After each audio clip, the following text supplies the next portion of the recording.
ನಮಸ್ತೆ ವಿದ್ಯಾರ್ಥಿಗಳೇ. ಭಾರತ ಸಂವಿಧಾನ ತರಗತಿಗೆ ತಮ್ಮೆಲ್ಲರಿಗೂ ಸ್ವಾಗತ.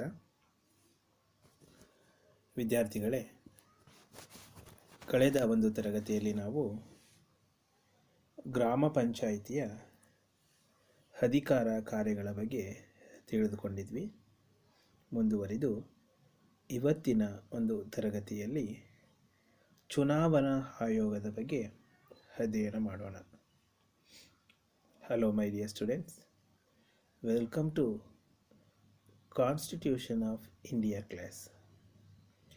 Dear students, in last class we discussed about the Grama Panchayat powers and functions.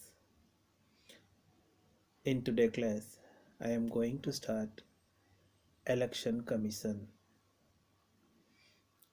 ವಿದ್ಯಾರ್ಥಿಗಳೇ, ಈ ಚುನಾವಣಾ ಆಯೋಗದ ಬಗ್ಗೆ ನಮ್ಮ ಸಂವಿಧಾನದ 15ನೇ ಭಾಗದಲ್ಲಿ 324ನೇ ವಿಧಿಯು ಸ್ವಾತಂತ್ರ್ಯ ಮತ್ತು ನಿರ್ಭೀತ ಚುನಾವಣಾ ಆಯೋಗದ ರಚನೆಗೆ ಅವಕಾಶವನ್ನು ಮಾಡಿಕೊಟ್ಟಿದೆ. ಚುನಾವಣಾ ಆಯೋಗವು ಸಂಸತ್ತಿನ ರಾಜ್ಯ ಶಾಸನ ಸಭೆಗಳ ರಾಷ್ಟ್ರಾಧ್ಯಕ್ಷರು ಹಾಗೂ ಉಪರಾಷ್ಟ್ರಾಧ್ಯಕ್ಷರ ಚುನಾವಣೆಗಳ ಮೇಲ್ವಿಚಾರಣೆ, ನಿರ್ದೇಶನ ಹಾಗೂ ನಿಯಂತ್ರಣ ಅಧಿಕಾರವನ್ನು ಹೊಂದಿದೆ. ಭಾರತದಲ್ಲಿ ಕೇಂದ್ರ ಹಾಗೂ ರಾಜ್ಯಗಳು ಒಂದೇ ಚುನಾವಣಾ ಆಯೋಗವನ್ನು ಹೊಂದಿರತಕ್ಕಂಥದ್ದು. ಚುನಾವಣಾ ಆಯೋಗವು ಮುಖ್ಯ ಆಯುಕ್ತರು ಹಾಗೂ ರಾಷ್ಟ್ರಾಧ್ಯಕ್ಷರು ಕಾಲಕಾಲಕ್ಕೆ ನಿಗದಿಪಡಿಸಬಹುದಾದ ಇತರ ಚುನಾವಣಾ ಆಯುಕ್ತರುಗಳನ್ನು ಹೊಂದಿರುತ್ತದೆ.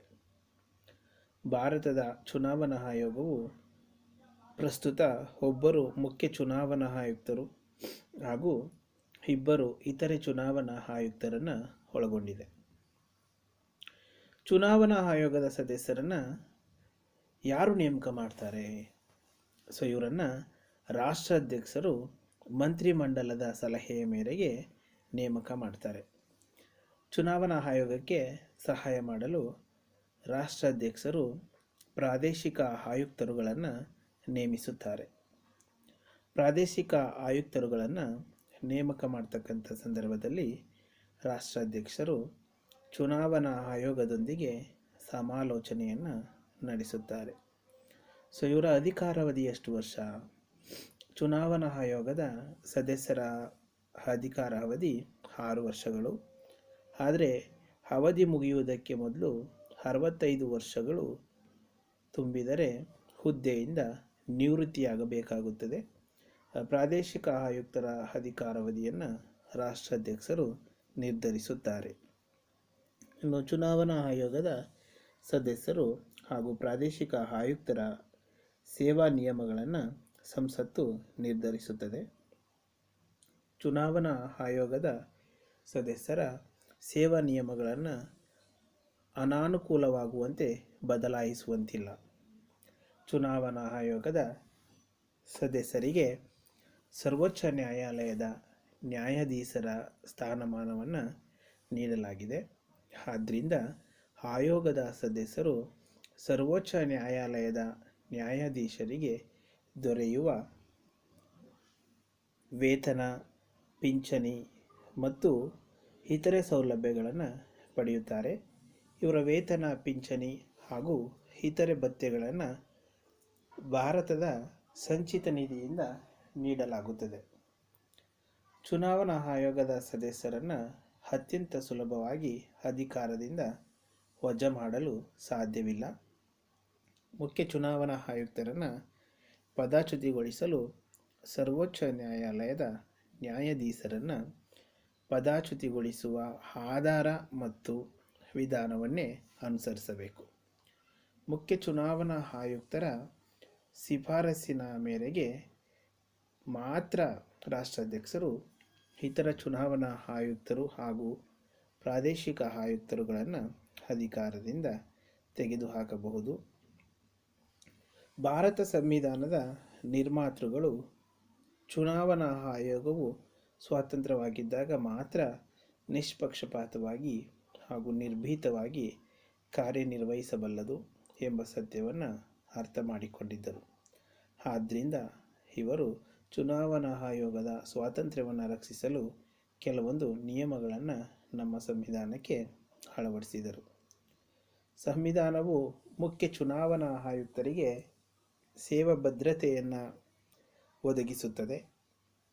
ಮುಖ್ಯ ಚುನಾವಣಾ ಅಧಿಕಾರಿಯನ್ನು ಪದಚ್ಯುತಿಗೊಳಿಸಲು ಸರ್ವೋಚ್ಚ ನ್ಯಾಯಾಲಯದ ನ್ಯಾಯಾಧೀಶರನ್ನು ಪದಚ್ಯುತಿಗೊಳಿಸುವ ವಿಧಾನವನ್ನೇ ಅನುಸರಿಸಬೇಕು.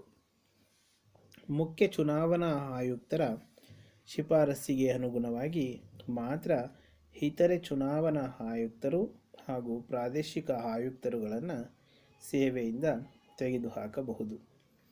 ಮುಖ್ಯ ಚುನಾವಣಾಧಿಕಾರಿಯ ನೇಮಕದ ನಂತರ ಇವರ ಸೇವಾ ನಿಯಮಗಳನ್ನು ಅನಾನುಕೂಲವಾಗುವಂತೆ ಬದಲಾಯಿಸುವಂತಿಲ್ಲ. ಚುನಾವಣಾ ಆಯೋಗದ ಸದಸ್ಯರಿಗೆ ಭಾರತದ ಸಂಚಿತ ನಿಧಿಯಿಂದ ವೇತನ, ಪಿಂಚಣಿ ಮತ್ತು ಇತರೆ ಸೌಲಭ್ಯಗಳನ್ನು ನೀಡಲಾಗುತ್ತದೆ. ಚುನಾವಣಾ ಆಯೋಗದ ಸದಸ್ಯರು ಸರ್ವೋಚ್ಚ ನ್ಯಾಯಾಲಯದ ನ್ಯಾಯಾಧೀಶರ ಸ್ಥಾನಮಾನವನ್ನು ಹೊಂದಿರುತ್ತಾರೆ. ಚುನಾವಣೆಗಳನ್ನು ನಡೆಸಲು ಆಯೋಗಕ್ಕೆ ಅಗತ್ಯವಾದ ಸಿಬ್ಬಂದಿಯನ್ನು ರಾಷ್ಟ್ರಾಧ್ಯಕ್ಷರು ಅಥವಾ ರಾಜ್ಯಪಾಲರು ಒದಗಿಸಬೇಕು. Election commission. The Election Commission of India is a self-governing constitutional body which oversees the election process in India as per the Constitution of India. The Election Commission of India was set up on January 25th, 1950 with the aim of defining and controlling the multi-tiered election process in our country. The Election Commission of India administers the election process from the President of India to the State Legislative Assembly as per Article 324 of the Indian Constitution. Election Commission of India has the supervisory and directional control of the complete process election to Parliament and legislature of every state and to the office of the President and the Vice President of India.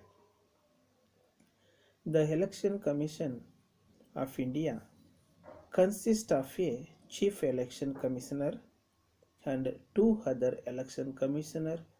The multi-member Election Commission of India works on the powers of the majority vote. Appointment and tenure of the Commissioner. The Chief Election Commissioner and the Election Commissioner are appointed by the President of India. Each of them holds their offices for a period of 6 years or up to the age of 65 years, whichever comes first. They receive the same perks and pay as Supreme Court judges. The only way a Chief Election Commissioner can be removed from office is upon a order of President supported by the Parliament. The Election Commissioner or Regional Commissioner can only be removed from office by the Chief Election Commissioner. The Election Commission of India as advisory jurisdiction in term of post-election ineligibility of sitting members of the Parliament and state legislature cases where an individual is found guilty of malpractice at elections by the Supreme Court or High Courts are referred to the Election Commissioner of India for its opinion of the said person's disqualification. In such cases, the judgment passed by the ECI means Election Commission of India, is final and binding on the President of India or the Governor as per jurisdiction. The Election Commission of India also has the power to ban any candidate who has not lodged an account of election expenses by the deadline and as per the law. ECI can also remove or reduce the period of disqualification as per the law. Election Commission plays a critical role in organizing elections. The most significant role of the Election Commission of India is to ensure free and fair elections as per the norms and the model code of conduct. It is in charge of monitoring the action and activities of the political parties and candidates, and also Election Commission allotting territorial areas for electoral constitutions in the country, organize and amend electoral rolls and register eligible voters, inform dates and schedule of elections and sketching nomination papers, give recognition to political parties and assign election symbols to them. Election Commission of India appoints the following seats. First one, Chief Electoral Officer, District Electoral Officer, Returning Officer, Electoral Registration Officer. ಇಲ್ಲಿ ವಿದ್ಯಾರ್ಥಿಗಳೇ, ಚುನಾವಣಾ ಆಯೋಗದ ಕಾರ್ಯಗಳೇನು? So functions of election commission. ಚುನಾವಣಾ ಆಯೋಗದ ಕಾರ್ಯಗಳನ್ನು ಅಥವಾ ಅಧಿಕಾರ ಮತ್ತು ಕಾರ್ಯಗಳನ್ನು ನಾವು ಅಧ್ಯಯನ ಮಾಡೋದಾದರೆ powers and functions of election commission ಅಂತೇಳಿ ಕರಿತಕ್ಕಂಥದ್ದು. ಮತದಾರ ಪಟ್ಟಿಗಳ ಸಿದ್ಧತೆ ಹಾಗೂ ಪರಿಷ್ಕರಣೆಗಳ ಪರಿಶೀಲನೆ ಮತ್ತು ನಿರ್ದೇಶನ ಮಾಡ್ತಕ್ಕಂಥದ್ದು. ಸಂಸತ್ತು, ರಾಜ್ಯ ಶಾಸಕಾಂಗ, ರಾಷ್ಟ್ರಾಧ್ಯಕ್ಷರು ಮತ್ತು ಉಪರಾಷ್ಟ್ರಾಧ್ಯಕ್ಷರ ಸ್ಥಾನಗಳಿಗೆ ಚುನಾವಣೆಗಳನ್ನು ನಡೆಸುವುದು. ರಾಜಕೀಯ ಪಕ್ಷಗಳಿಗೆ ಮಾನ್ಯತೆಯನ್ನು ನೀಡುವುದು. ರಾಜಕೀಯ ಪಕ್ಷಗಳಿಗೆ ಚುನಾವಣಾ ಚಿಹ್ನೆಗಳನ್ನು ನೀಡ್ತಕ್ಕಂಥದ್ದು ಚುನಾವಣಾ ಆಯೋಗದ ಮುಖ್ಯ ಕಾರ್ಯ.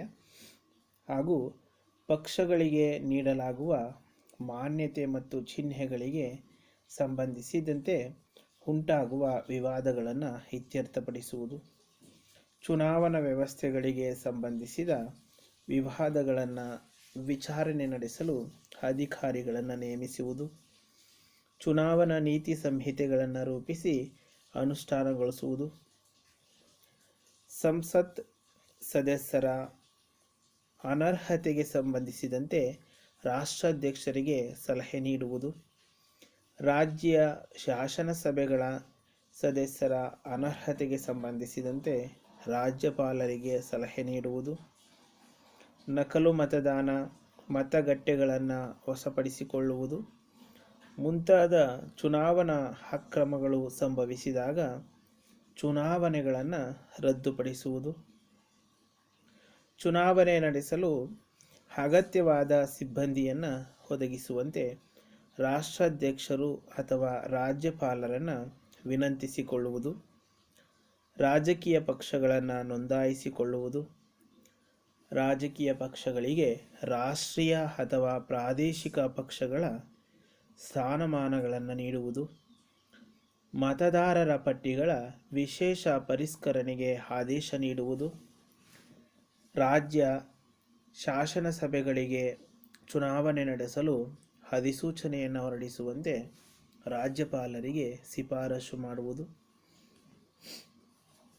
ಚುನಾವಣೆಗಳನ್ನು ಮುಂದೂಡುವುದು, ಸಂಸತ್ತು ಮತ್ತು ರಾಜ್ಯ ಶಾಸಕಾಂಗಗಳಿಗೆ ಉಪಚುನಾವಣೆ ನಡೆಸುವುದು, ಮರುಚುನಾವಣೆ ನಡೆಸುವುದು, ಮತಗಳ ಎಣಿಕೆ ಮಾಡುವುದು, ಚುನಾವಣಾ ಫಲಿತಾಂಶವನ್ನು ತಡೆಹಿಡಿಯುವುದು, ಚುನಾವಣಾ ಫಲಿತಾಂಶವನ್ನು ಪ್ರಕಟಿಸುವುದು, ಚುನಾವಣೆಯ ನಂತರ ಸದನದ ರಚನೆಗೆ ಅಧಿಸೂಚನೆ ಹೊರಡಿಸುವುದು, ರಾಜ್ಯಗಳ ಮತ್ತು ಕೇಂದ್ರಾಡಳಿತ ಪ್ರದೇಶಗಳ ಮುಖ್ಯ ಚುನಾವಣಾ ಅಧಿಕಾರಿಗಳ ಹುದ್ದೆಗಳಿಗೆ ಹೆಸರುಗಳನ್ನು ಸೂಚಿಸುವುದು, ಪ್ರಾದೇಶಿಕ ಆಯುಕ್ತರ ಹುದ್ದೆಗಳಿಗೆ ಹೆಸರುಗಳನ್ನು ಸೂಚಿಸ್ತಕ್ಕಂಥದ್ದು ಚುನಾವಣಾ ಆಯೋಗದ ಅಧಿಕಾರ ಮತ್ತು ಕಾರ್ಯಗಳಾಗಿರ್ತಕ್ಕಂಥದ್ದು. ಭಾರತದಲ್ಲಿ ಚುನಾವಣಾ ಪ್ರಕ್ರಿಯೆಯು ಕೆಲವೊಂದು ಹಂತಗಳನ್ನು ಒಳಗೊಂಡಿರ್ತಕ್ಕಂಥದ್ದು. ರಾಷ್ಟ್ರಾಧ್ಯಕ್ಷರು ಚುನಾವಣಾ ಆಯೋಗದ ಶಿಫಾರಸಿನ ಮೇರೆಗೆ ಲೋಕಸಭಾ ಚುನಾವಣೆಯ ಅಧಿಸೂಚನೆಯನ್ನು ಹೊರಡಿಸ್ತಾರೆ. ರಾಜ್ಯ ವಿಧಾನಸಭೆಗೆ ಚುನಾವಣೆಯನ್ನು ನಡೆಸಲು ರಾಜ್ಯಪಾಲರು ಚುನಾವಣಾ ಆಯೋಗದ ಶಿಫಾರಸಿನ ಮೇರೆಗೆ ಪ್ರಕಟಣೆ ಹೊರಡಿಸ್ತಾರೆ. ಚುನಾವಣೆಗೆ ಸ್ಪರ್ಧಿಸಬಹುದಾದ ಅಭ್ಯರ್ಥಿಗಳು ನಾಮಪತ್ರ ಸಲ್ಲಿಸುವ ಮತ್ತು ವಾಪಸ್ಸು ಪಡೆಯುವ ದಿನಾಂಕಗಳನ್ನು ಗೊತ್ತುಪಡಿಸಲಾಗುತ್ತದೆ. ಚುನಾವಣಾ ಆಯೋಗವು ನಾಮಪತ್ರಗಳನ್ನು ಪರಿಶೀಲಿಸಿ ಅಪೂರ್ಣವಾದವುಗಳನ್ನು ತಿರಸ್ಕರಿಸುತ್ತದೆ. ಚುನಾವಣೆಯಲ್ಲಿ ಸೋತ ಅಭ್ಯರ್ಥಿ ಸಿಂಧುತ್ವ ಪಡೆದ ಒಟ್ಟು ಮತಗಳಲ್ಲಿ 1/6ಕ್ಕಿಂತ ಹೆಚ್ಚು ಮತಗಳನ್ನು ಪಡೆದರೆ ಮಾತ್ರ ಠೇವಣಿಯನ್ನು ವಾಪಸ್ಸು ಪಡೆಯಬಹುದು. ಚುನಾವಣೆ ನಡೆದ 48 ದಿನಗಳ ಒಳಗಾಗಿ ಅಭ್ಯರ್ಥಿಗಳು ಚುನಾವಣಾ ವೆಚ್ಚದ ಲೆಕ್ಕವನ್ನು ಜಿಲ್ಲಾ ಚುನಾವಣಾ ಅಧಿಕಾರಿಗೆ ಒಪ್ಪಿಸಬೇಕು. ಚುನಾವಣಾ ಫಲಿತಾಂಶಗಳನ್ನು ಪ್ರಕಟಿಸತಕ್ಕಂಥದ್ದು ಚುನಾವಣಾ ಫಲಿತಾಂಶಗಳ ಘೋಷಣೆಯ ನಂತರ ಹೊಸ ಲೋಕಸಭೆ ವಿಧಾನಸಭೆ ಅಸ್ತಿತ್ವಕ್ಕೆ ಬಂದಿದೆ ಎಂದು ಚುನಾವಣಾ ಆಯೋಗದ ಅಧಿಸೂಚನೆಯನ್ನು ಹೊರಡಿಸ್ತಕ್ಕಂಥದ್ದನ್ನು ನಾವು ಕಾಣ್ತಾ ಹೋಗ್ಬೋದು. Powers and functions of the election commission. ಇಲ್ಲಿ ಈ ಚುನಾವಣಾ ಆಯೋಗದ powers and functions. Election Commission of India is responsible for a free and reasonable election. It ensures that political parties and candidates adhere to the Model Code of Conduct,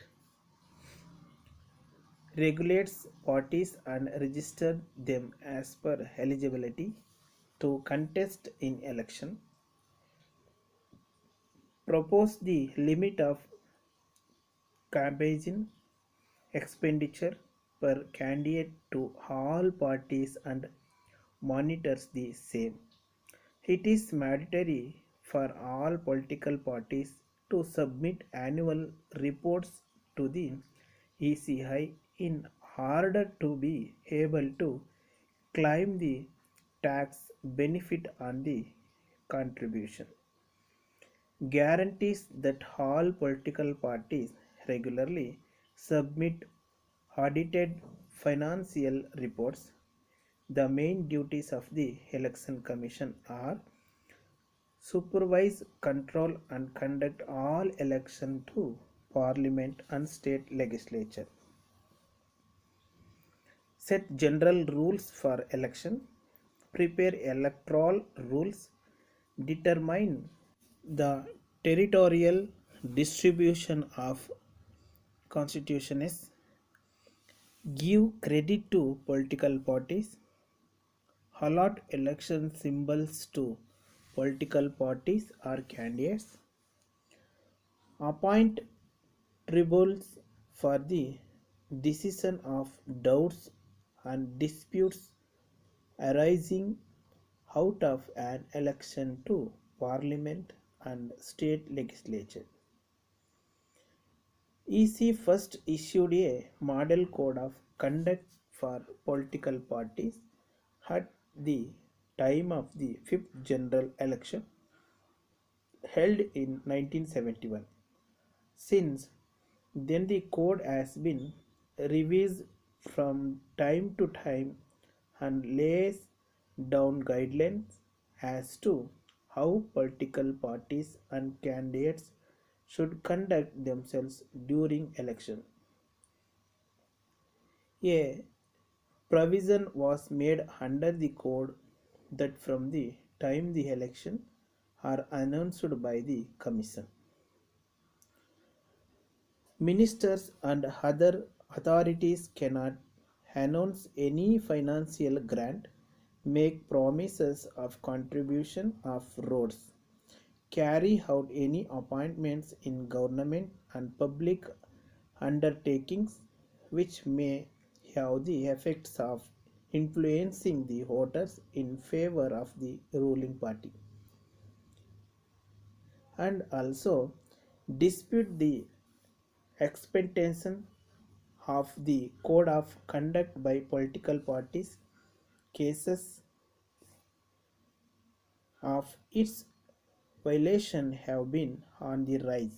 It is a general complaint that the party in power at the time of election misuse the official machinery to further the electoral prospects of its candidates. So ವಿದ್ಯಾರ್ಥಿಗಳೇ, ಇದಿಷ್ಟು ಚುನಾವಣಾ ಆಯೋಗಕ್ಕೆ ಸಂಬಂಧಪಟ್ಟಂತಹ ಒಂದು ಮಾಹಿತಿ. So ಚುನಾವಣಾ ಆಯೋಗದ ಬಗ್ಗೆ ಎಕ್ಸಾಮಲ್ಲಿ ನಿಮಗೆ 10 ಅಂಕಗಳಿಗೆ ಏನಾದರೂ ಕೇಳಿದ್ರೆ ನೀವು ಚುನಾವಣಾ ಆಯೋಗದ ಅಧಿಕಾರ ಮತ್ತು ಕಾರ್ಯಗಳ ಬಗ್ಗೆ ಬರೀಬೇಕಾಗುತ್ತೆ.